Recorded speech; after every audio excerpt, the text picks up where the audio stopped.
Encontré en una web, estuve indagando, encontré la descripción de un personaje tremendamente carismático. Decía así, hace 30 años, a la tierna edad de 16 años, el Señor llamó en forma sobrenatural al pastor y evangelista Carlos Antonio Valentín. Sus cruzadas de milagros, donde han asistido más de 100.000 personas por cruzada, han sido llevadas a cabo en más de 40 naciones del mundo. Millones de almas han sido salvas y miles de enfermos sanados, los cuales han sido testigos de poderosos milagros sobrenaturales. Cojos y paralíticos han caminado, ciegos han recibido la vista, sordos y mudos han hablado y escuchado, gente con sida han sanado, cáncer ha desaparecido, milagros creativos como empastes de dientes en oro, plata, bronce y diamantes. Curvatura en pies planos, dedos y partes del cuerpo creadas por el poder de Dios. Nuestra meta es llevar el Evangelio, dice la web, por todo el mundo, con prodigios y milagros. Había un breve testimonio que decía, desde la pantalla gigante, una mujer brasileña cuenta que vendió todos sus muebles, los muebles de su casa, como lo que obtuvo no le fue suficiente, lo que hizo fue recolectar latas por la calle. Ella tenía que entregar $3.000 en sacrificio para Dios. En un culto, se supone que el pastor, un pastor que sabemos como un pastor multimillonario, acusado y absuelto por lavado de dinero en Brasil, está en plena expansión en Chile, con una inversión de más de $6 millones en la construcción de una nueva catedral y la compra de más espacios en televisión y en radio para seguir predicando. La maquinaria para conseguir dinero trabaja rápido. Viene la llamada campaña de Israel, que ya hoy se ha iniciado. Esto será para diciembre, para la cual les piden a sus adeptos que de manera voluntaria hagan el sacrificio de sus vidas. ¿A cambio de qué? A cambio de un gran milagro, algo que se verá traducido en dinero, un sacrificio para el que se les incita a vender todo lo que tienen para conseguir más.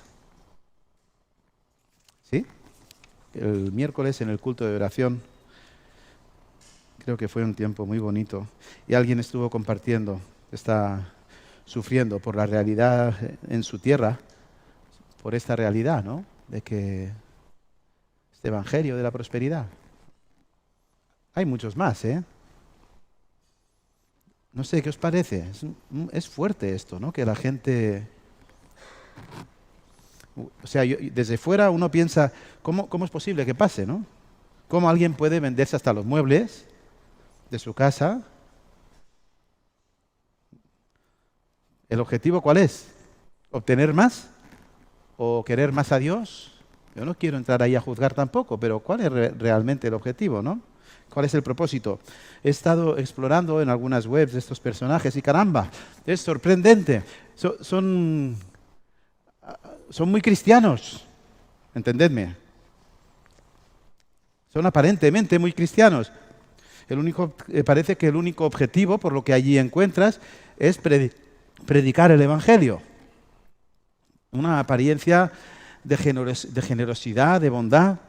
Llegas a escucharles predicar con este carisma que les caracteriza, un carisma tremendo, contando un montón de verdades, porque cuentan muchas verdades que encubren sutiles mentiras, y en lo más interior de tu corazón puede surgir un sutil pensamiento, un sentir.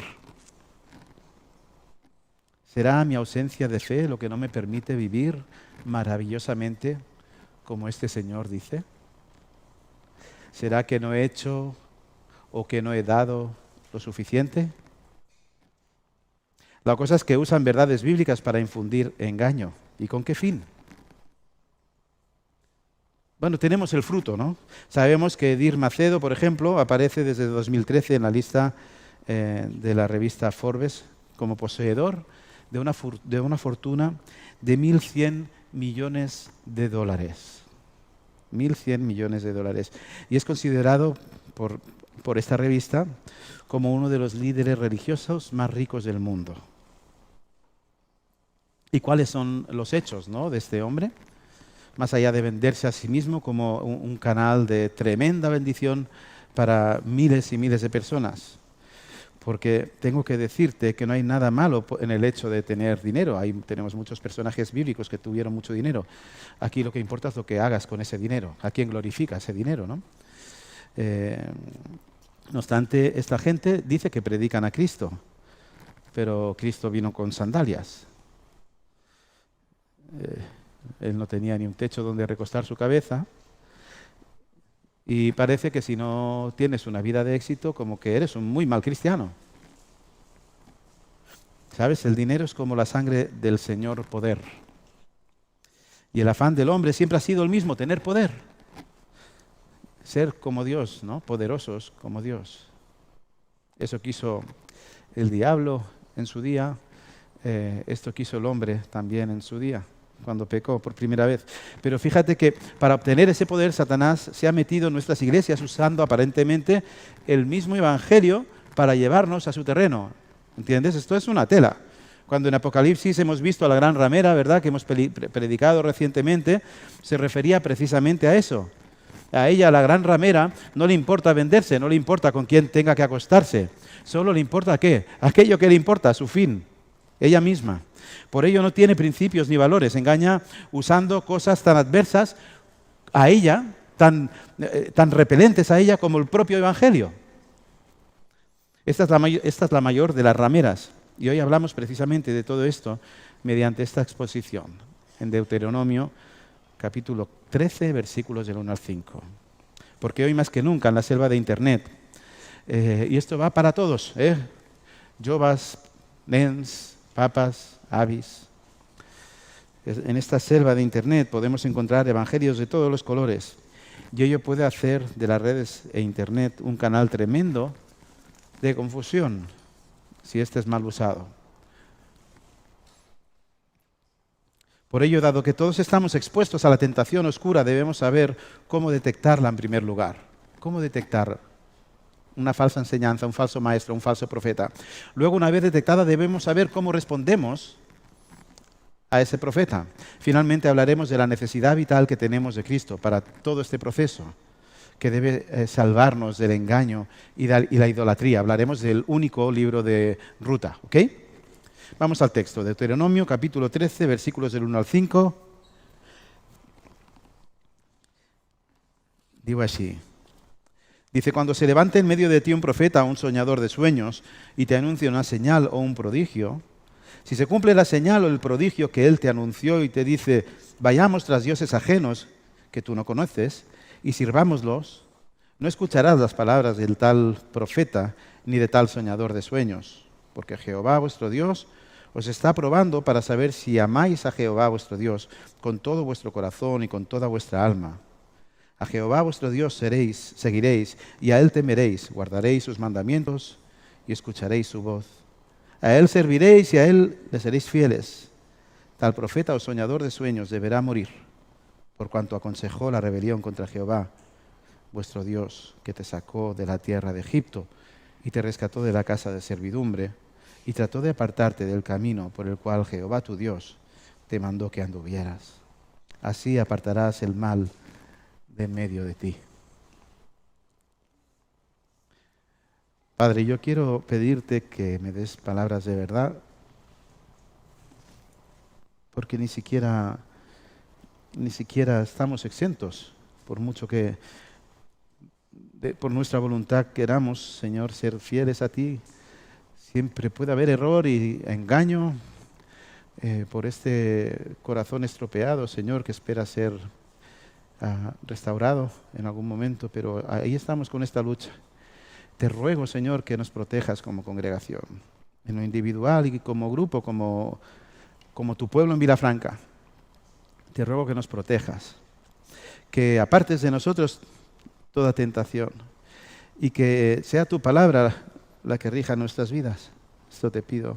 Ayúdame a ser fiel, especialmente en este momento. Y a todos aquellos que vayan a pisar este púlpito, Señor, te ruego, Señor, que sean fieles. Y también te ruego por todos aquellos que van a estar invirtiendo, sea por internet o sea por conversaciones, qué sé yo, en cada una de tus ovejitas aquí, Señor, reunidas. Porque nadie fuera de ti puede procurar y puede cuidar. Tú eres el gran pastor, Señor. Por eso te lo pedimos y te ruego, Señor, por este tiempo. En tu nombre, amén. Ok. Para contextualizar, sabemos que este es un llamado, este libro de Eclesiastés es el llamado segundo libro de la ley. Esto es lo que significa. Perdón. Quería decir Romanos. Es para ver si estáis atentos. Deuteronomio. A partir de ahora, cada vez que diga Eclesiastés, quiere decir Deuteronomio. Este libro fue escrito por Pablo, ¿no? Y fue escrito por Pablo, ¿no? ¿Por quién? Bueno. Oye, que hay que enfadarse si algo no es correcto. Hay que levantar la mano porque es de lo que estamos hablando hoy. Así que van a haber algunas trampas, a ver si las vamos pillando. ¿Ok? Si alguien ve un error, me levanta la mano. Moisés está en el último tramo de vida, a las puertas de la tierra de Canaán, y está cediendo el relevo a su sucesor, a Josué. Como es de comprender, estos últimos discursos de Moisés, al ser los últimos, pues van a ser muy importantes, ¿no? En este caso se trata más de una prevención que no de una aportación. Moisés nos va a prevenir, ¿no? Es cuando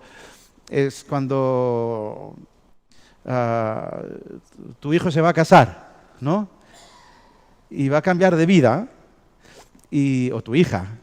Y entonces ya estás en el día de la boda, aquella mañana ya solo te quedan unos minutos, ya después de la boda tu hijo se va a vivir con esa mujer o con ese hombre, ¿no? Y tú ya tienes mucha experiencia, porque tu matrimonio ha sido una lucha preciosa del Señor, pero ha sido una lucha, ¿no? Y tú te sientas y tienes un par de horas con él, y entonces tu papá o tu mamá, tú como papá o mamá, coges a tu hijo y le das los mejores consejos que le puedes dar, porque te queda poco ya para que siga siendo tu hijo en esa misma condición, ¿no? Entonces no te vas a poner a hablar de la economía del tercer mundo. Puede ser muy interesante, pero no es el tema. Vas a hablar de las cosas de la vida, ¿sí? Entonces él va a tratar de prevenir a su pueblo de la idolatría en este momento, la cual puede llevar, y de hecho llevó al pueblo de Israel, al pueblo al cual Moisés hablaba, le llevó a perderse, ¿verdad? Antes de seguir, quisiera que pensaras, porque hablando siempre en tercera persona del pueblo de Israel, como que lo vemos así, como si viéramos una película, pero esto, lo que diga la Biblia, tiene siempre mucho que ver con nosotros. Entonces quizás piensas que esto del evangelio, de la prosperidad, o cualquier otro evangelio, como qué sé yo, que cualquiera otra evangelio, que pues igual piensas que no va como contigo, ¿no? Como que a ti no te van a enredar, porque tú eres un mega crack y no te van a engañar. Deja que te diga que ni el pueblo judío, ni los miles y miles de siervos de estos falsos profetas o maestros son menos listos que tú. Con ello quiero decir que no estás por encima de lo que el diablo haya diseñado para tu vida. Entonces habrá que ser muy humildes. Como ejemplo de ello, tenemos un montón en la Biblia y en este mundo contemporáneo, a nivel. Por esta razón debe ser que casi todos los libros de la Biblia nos advierten de estas falsas doctrinas y vemos una lucha muy fuerte, ¿verdad? Sobre todo en la persona de Pablo, ¿no?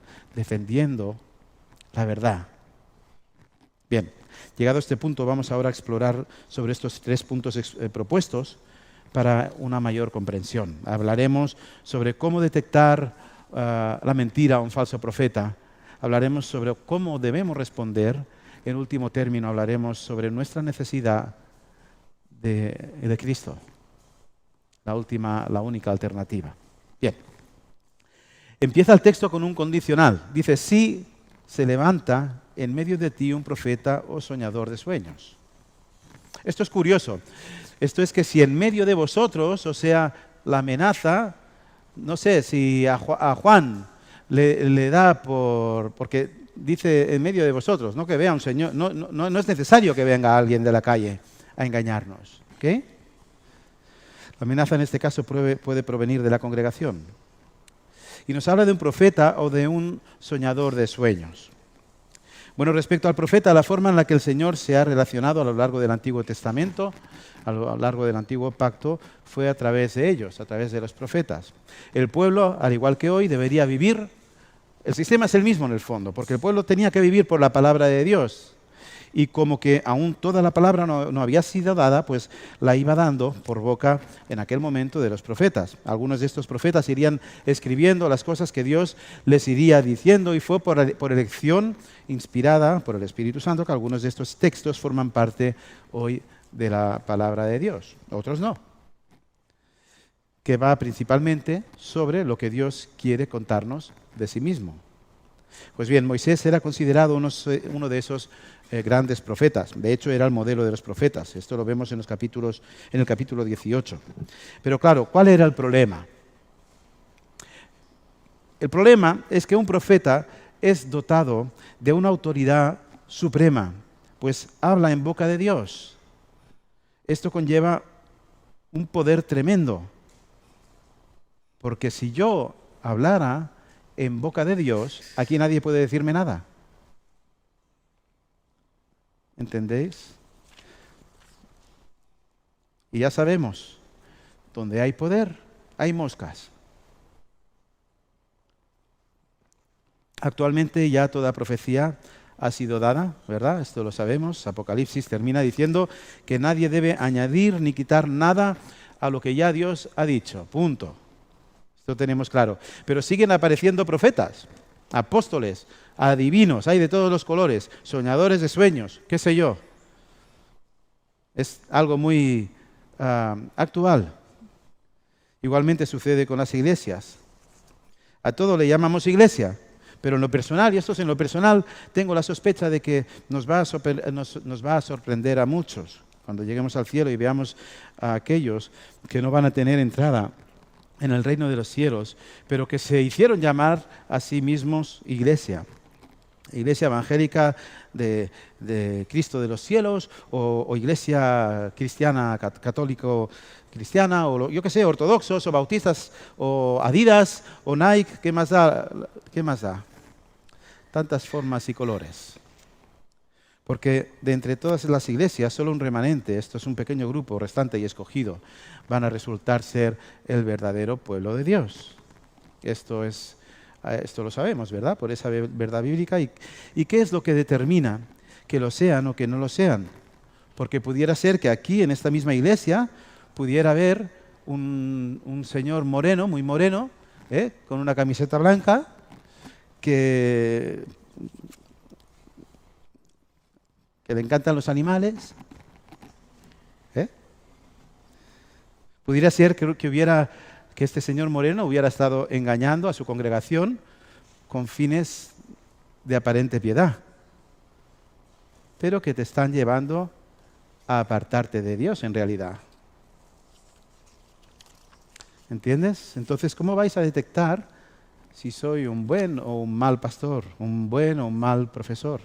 ¿Cómo vas a detectar a un mal profeta en medio de ti, un mal maestro, cuando de entrada se congrega contigo, vive entre nosotros y además es seguramente, probablemente, ya no hablo del señor Moreno, pero cualquier puede ser, ¿no? Una persona puede ser una persona encantadora. De hecho, este tipo de personas acostumbran a tener un carisma importante, ¿no?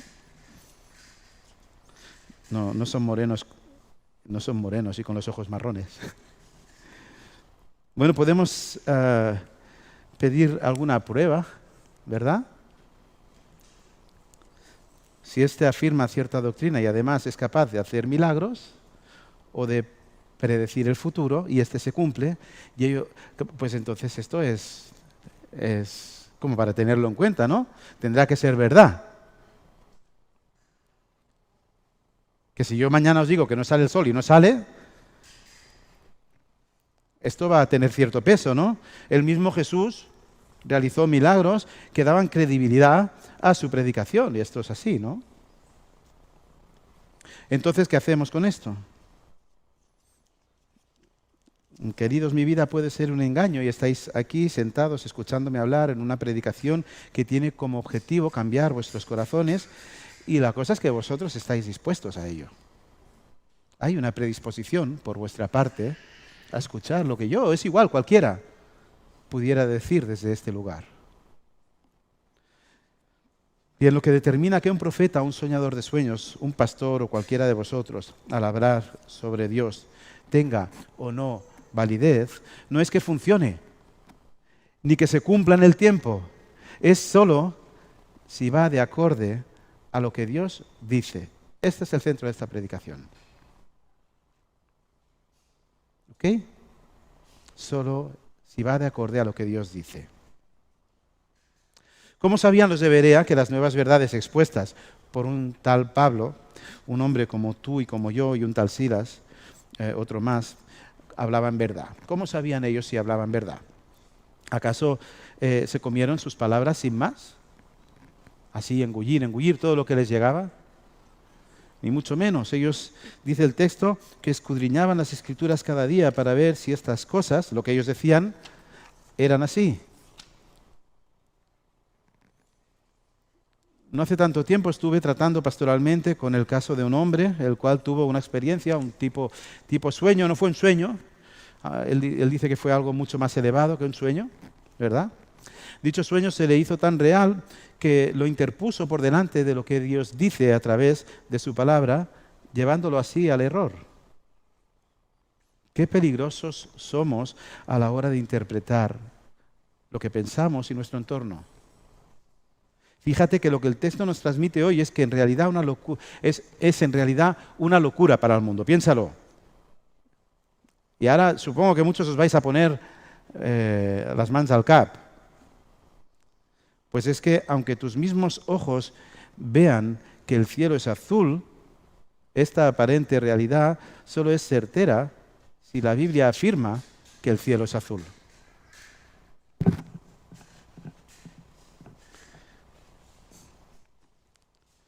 Que como la palabra diga que es rosa, el error está en ti, no en lo que Dios dice. Todo debe ser interpretado a la luz de lo que Dios dice.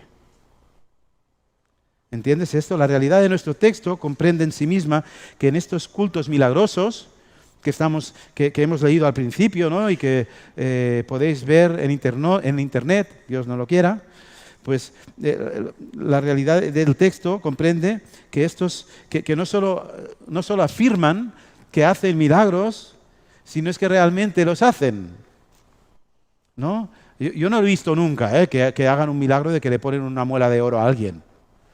O que de no tener dedo, que ¡pum!, que le aparezca un dedo. Yo esto no lo he visto. Pero los hay, este tipo de milagros. Cuando he dicho lo de la muela te has reído, que te he visto. Es que hace risa. Pero hay milagros. Realmente hay sanaciones instantáneas y cosas raras, qué sé yo. La cuestión es, ¿quién hay detrás de todo esto? ¿Cuál es la doctrina que hay detrás de esas demostraciones de poder? Pues queridos, mucha verdad con muy poca mentira es igual a mentira. Esto es la ecuación. Es como si multiplicáramos. Ya puedes multiplicar 1 por 0 o 2 millones por 0. Da igual, el resultado es 0. Y bien sabe el diablo que más fácil y agradable es venderse engañando a nuestros ojos y sentimientos con aparentes bondades que someternos a lo que Dios dice en su palabra. Por tanto, para concluir en este punto, detectamos a esos falsos profetas, pastores, hermanos, en base a si lo que afirman de Dios va de acorde a lo que Dios ha dicho en su palabra. Quede claro. Este es el primer punto, ¿ok? Muy bien. Segundo punto.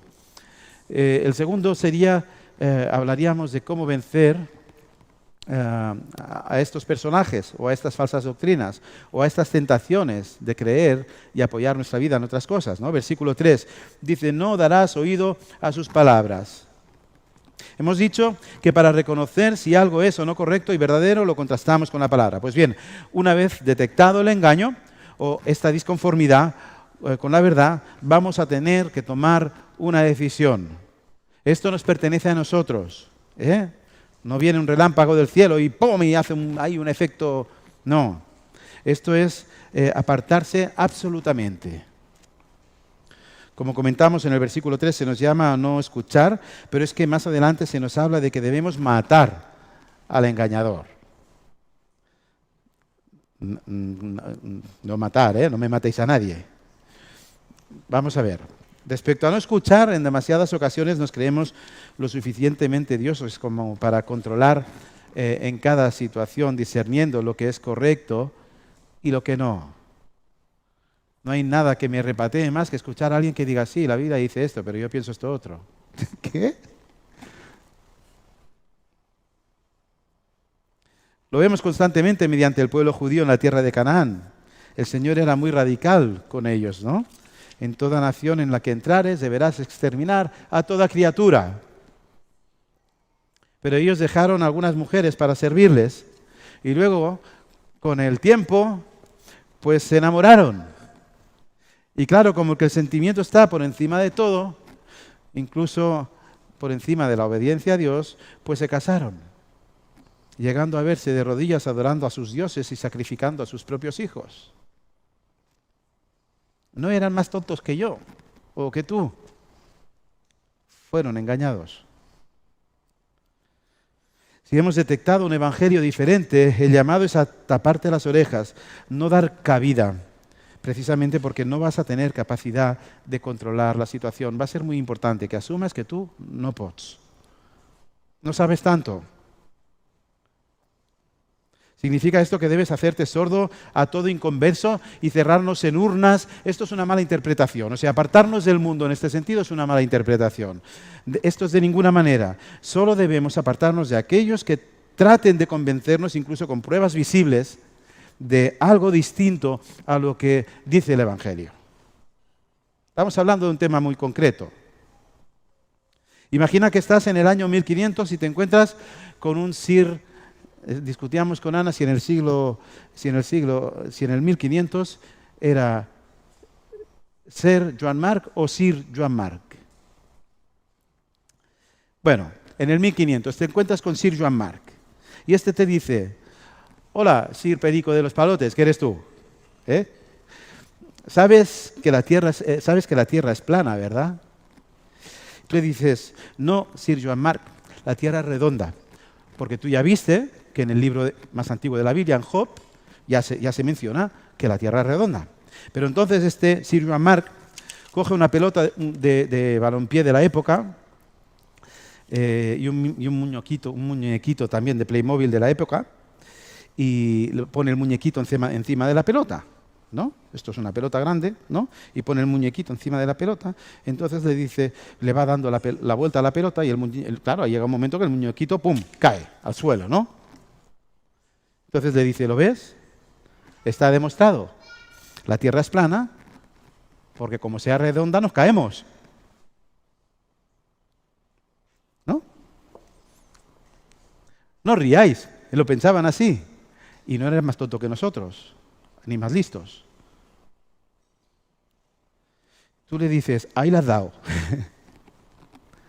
O le dices: mira, Sir Joan Marc, le agafa tant tu, porque con que sé que no te enfadarás.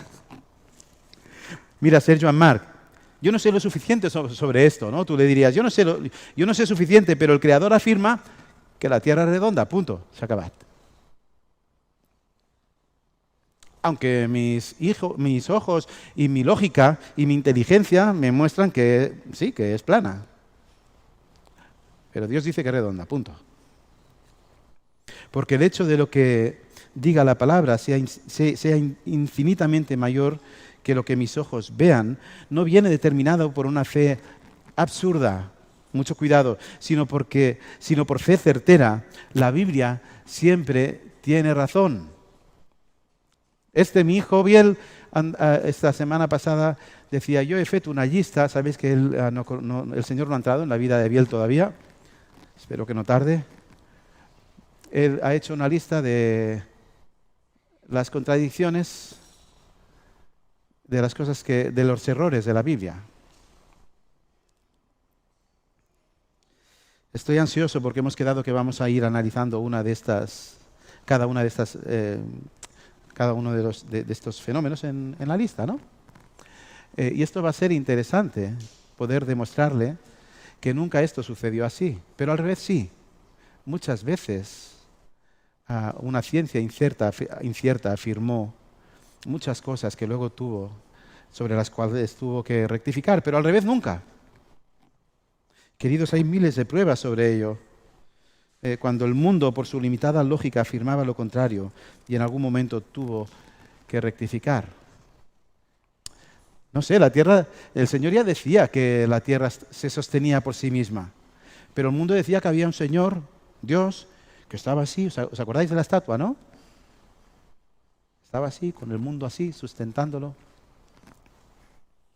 Pues bien, frente a estas aparentes verdades, incluso experienciales, la palabra de hoy nos llama a hacer caso omiso, a darnos la vuelta, a ignorar, cuando tratándose del Evangelio, este es distinto al único verdadero.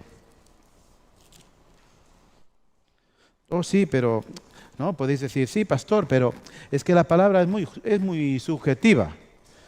Y cada cual interpreta como quiere, a su manera, y esto es un problema, ¿no? Porque claro, al final la palabra puede decirlo todo. Mira, si esto es lo que piensas, si esto es lo que estás pensando, muy probablemente es porque eres de los que hace este tipo de afirmaciones cuando en realidad tu relación con la palabra de Dios es o muy poca o ninguna. Es más, cuando te den este tipo de argumentos, indaga un poco y te vas a dar cuenta que los que hacen este tipo de afirmaciones es porque tienen muy poca idea de la Biblia o ninguna. Tú les puedes preguntar, ¿tú has leído la Biblia? Y te dicen, sí. Luego les preguntas, ¿y qué dice? Y no, ya vas a ver.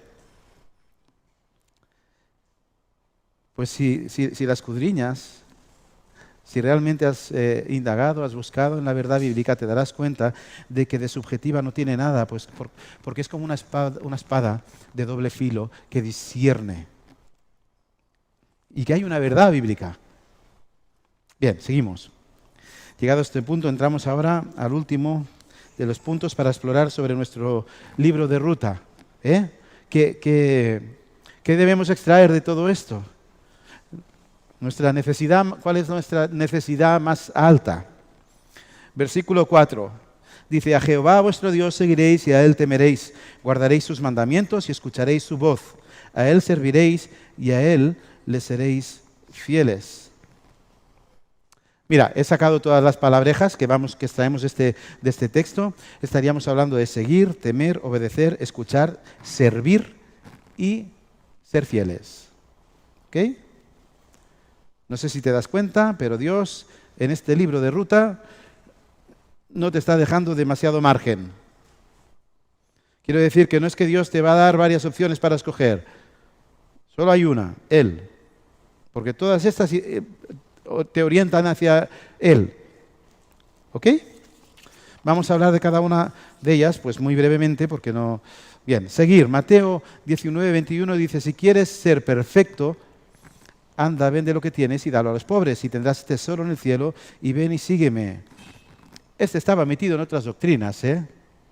Estamos hablando del joven rico. Este estaba loco por el dinero. Y esto es, despójate de tus ídolos, tus dioses, aquello que quieres más que a mí, y ven y sígueme. Luego, temor. Proverbios 3, del 7 al 8, dice, un buen consejo del mayor de los sabios. No seas sabio en tu propia opinión, más bien teme al Señor y huye del mal. Pero lo primero es temer al Señor. Esto infundirá salud a tu cuerpo y fortalecerá tu ser. Obediencia.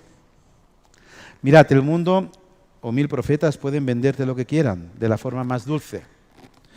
Pero hay una realidad que no puedes obviar. El mundo se acaba con sus malos deseos, pero el que hace la voluntad de Dios permanece para siempre. Esto es 1 de Juan 2:17. El mundo se acaba con sus malos deseos. Esto tiene una caducidad, pero el hombre que hace la voluntad de Dios permanece para siempre. Escuchar y servir. Dichosos más bien, contestó Jesús, los que oyen la palabra de Dios y la obedecen, en Lucas 11:28. Y es que, queridos, cada una de estas demandas tiene como fin orientar nuestros pasos, nuestra mirada, nuestros pensamientos y nuestros hechos. Tienen como único objetivo una entrega a Dios, pero no porque Dios sea un egocentrista, sino más bien porque, de no ser así, no vamos a ser capaces de detectar ni de olerlo a ninguno que sea un impostor o un soñador o un profeta. Pues el único que puede protegernos del engaño de la ramera es Dios mismo. Pero para que ello sea efectivo, para que podamos ser protegidos, Dios coge, es como que Dios ahora en esta predicación te está cogiendo así su barbilla, distraída, ¿no? Tu barbilla distraída por las mil cosas que te están desorientando en este mundo, por esas miles atracciones que pueden ser en un momento dado más importantes que lo que Dios diga, y como que te está chillando a la cara: fija tus ojos en mí. Yo soy primero. Dios es celoso, y es una maravilla que sea celoso, porque eso implica que Dios sea celoso, implica que te quiere absolutamente para Él.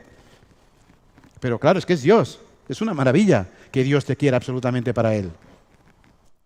¿Entiendes el punto, no? No puedes decidir rechazar lo malo porque ni siquiera eres capaz de detectarlo. Solo si estás bien alineado hacia el Señor, estarás armado con la armadura de la fe, lucharás con la palabra de verdad y gozarás de una victoria que en realidad ya fue consumada. Cristo cargó tu pecado, Cristo venció a la muerte para que tú fueras libre de este tipo de cosas, para que fueras uno en Él, para que hubiera una comunión tremenda. Allí no hay engaño alguno, ahí es tierra segura. Eso es el cielo en la tierra. Querido, tu mayor objetivo en esta vida es Cristo. No sé com dir-ho més clar. No es tanto huir por tus propios medios de aquello que tú creas que no es bueno o engañoso. Tampoco tratar de ser tú quien huya de la tentación. No eres lo suficientemente poderoso como para no ser engañado por Satanás. Sabe más que tú. Entonces deja de intentarlo. Tienes que ir a la cruz otra vez. Cada domingo acabamos igual, en el mismo sitio. Tienes que ir de nuevo a la cruz, tienes que rendirte a Cristo, confiésale que te has fabricado tu propia Biblia, diciendo lo que estaba bien y lo que no estaba bien. Esto me gusta, esto no me gusta. Entonces pídele perdón. Y entonces sí, ve y no peques más. Que la historia de Dios es mucho mejor que la tuya.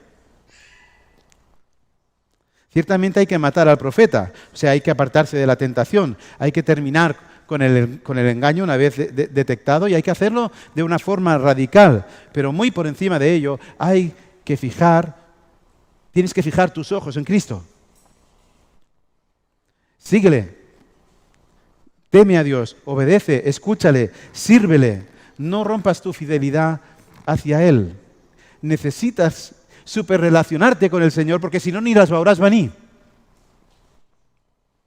Querido, quizás estás, porque yo estoy pensando, y ahora estamos también en un momento vulnerable como familia. Y igual tú estás viviendo, porque siempre hay zonas sensibles o zonas de riesgo, ¿no?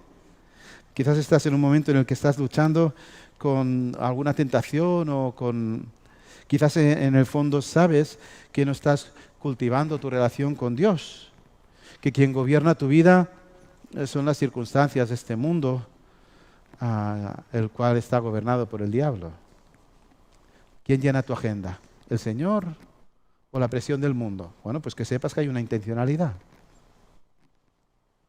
Probablemente has incluso detectado el engaño de la prostituta que se ha vestido de dulce princesa para desorientar tu mirada.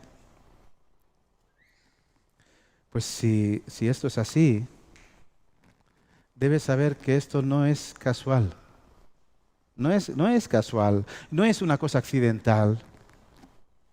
Debes saber que Dios te está probando y que ello ciertamente puede ser de tremenda maldición, como lo fue para el pueblo judío en aquel momento.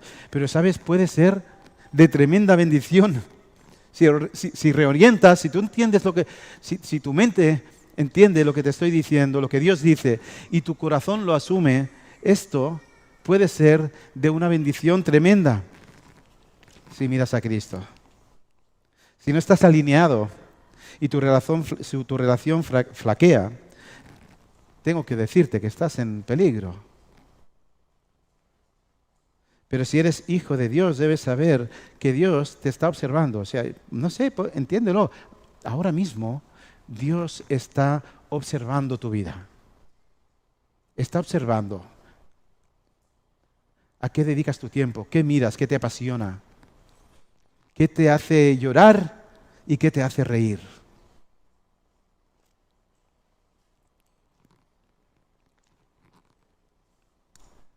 Y Él te ha dado todas las herramientas. Tienes al Espíritu Santo dentro de ti si realmente le tienes. Tienes la palabra de Dios. O sea, tienes todo lo que Dios quiere decirte. Tienes a Dios mismo, a Dios Padre, inclinando su oído. Dios el Creador, lo tienes inclinando su oído para escuchar lo que tú o yo, insignificantes criaturas, queremos decirle. Tienes una ley preciosa para obedecer. Tienes un cuerpo físico, tienes una casa, tienes tiempo, energía para servirle. Lo tienes todo. Tienes más que todo. Dios te ha dotado de todo. Nadie aquí no lo tiene todo. Todos lo tenemos más que todo. Pero sabes, ahora te toca a ti. ¿Me entiendes? Todo está dispuesto. Tienes incluso la victoria. Pero ahora, hoy, ahora mismo, en este momento, y en cada uno de los momentos que vayan después de este, te toca a ti. No hay que esperar a que venga, no sé, un elefante rosa y te incite a hacer, yo qué sé. No, ya está, todo. Haz lo que tienes que hacer con lo que eres y con lo que tienes. Busca. ¿Qué va a pasar con tu prueba? ¿Qué va a pasar contigo? Porque al final se trata de una decisión. ¿Por dónde empiezas? ¿No? ¿Vas a superar la prueba? ¿No vas a superarla? ¿Qué va a pasar? ¿Por dónde empiezas entonces? Si tú ahora en tu corazón has decidido aniquilar la mentira, fijar tus ojos en Cristo, ¿qué va a pasar si has decidido? ¿Cuál es el primer paso? ¿Cuál es el libro de ruta? ¿Ok? Es que no quiero que esto quede en lo subjetivo. Quiero que quede bien claro. ¿Cuál es tu primer paso? ¿Cuál es tu mayor prioridad? Te lo voy a recordar una vez más. El primero del resto de los pasos en tu nuevo libro de ruta, si es que has decidido orientar tu vida, es seguir a Cristo. Tener una relación constante con Él. Y ahora lo vamos a decir de otra forma. Ahora lo vamos a decir cantando. Ya verás. Uy, se ha trencado una corda. ¿Me ayudáis sin guitarra? Vamos a cantarlo, ¿ok? El primero de los pasos. Y ya el resto ya vendrán añadidos, ¿sí? ¿Me acompañáis? Dice así, todos la conocemos. Fija tus ojos en Cristo, tan lleno de gracia y amor.